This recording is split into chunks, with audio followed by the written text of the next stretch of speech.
அடா பப்பி. ஐயோ எனக்கு வாயா பப்பி. சாப்பாடு இப்படியா சாப்பிடுது பப்பி. ஐயே சின்ன குழந்தை மாதிரி. எந்த மோன்னு பார்த்து அண்ணா வெளிவா பாத்தீக்கிறமா போய் சாப்பிடு. வாசாமே படுத்தப்பா அம்மாக்கு டைம் ஆச்சு. வா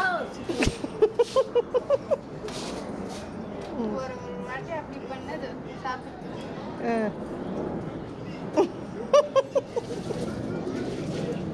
எனக்கு இந்த விருத்தியா பிடிக்கணும் வீட்டில் காணிக்கிறதுக்கோ. சாப்பிடு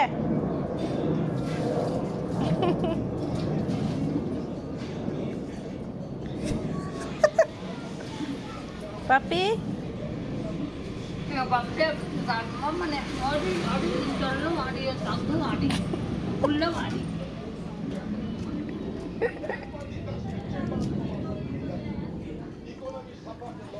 தண்ணி எப்படி குடிக்கும்?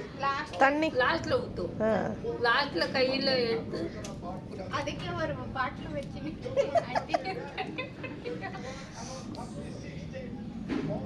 ஐயோ தன்னை தின்ன தெரியாது.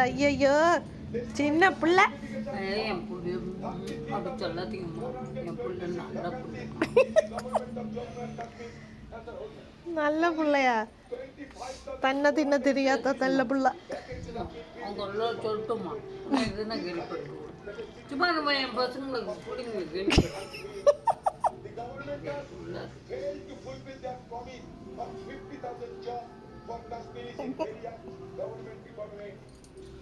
அதெல்லாம் இருந்தாலும் சிக்கன் ஃபிஷ் ஒன்றும் வேண்டல, அதனால ஓகே. இல்லை சேச்சி, சிக்கன் மட்டன் பண்ணுறப்பக்குள்ள நான் மட்டன் குழம்புல ஊட்டும். அது குழந்தைக்கு மாற்றி வாரி கொடுக்கணும். ஐயோ அதுக்கு சின்ன குழந்தைக்கு நம்ம பழக்கம் பண்ணி இப்படி வாரி கொடுக்கறதா நான் எடுத்துக்கிறேன் சொல்லுது. கொண்டு போவேன். கொடுத்துருமா கண்டா அவங்க பசங்க எல்லாம் சொல்றாங்க காலி பண்றீங்க அதை எங்க விட்டுட்டு வந்துடுது. அப்பா ஆண்டி சொல்லும், நீ எங்களே விட்டுட்டு தான் வரேன், இந்த பையனை நான் விட்டுட்டு வராது, என்ன குழந்தை. அதுதான் எந்த புள்ளியும் நான் விடல. அம்மா அம்மா அம்மா அவனுக்கு தன்னே வேலை செய்து சாப்பாடு சாப்பிட தெரியாது. இல்ல போனா செத்து போடணும் சேச்சி, தன்னை சாப்பிட தெரியாது. அதான் ப்ராப்ளம். பப்பி சாப்பிட தெரியும், ஆனா சாப்பிட நம்ம ஊட்டினா தான் கொஞ்சம் தெம்பா நல்லா இருக்கும். இல்லைன்னா மெலிசா இருக்கும்.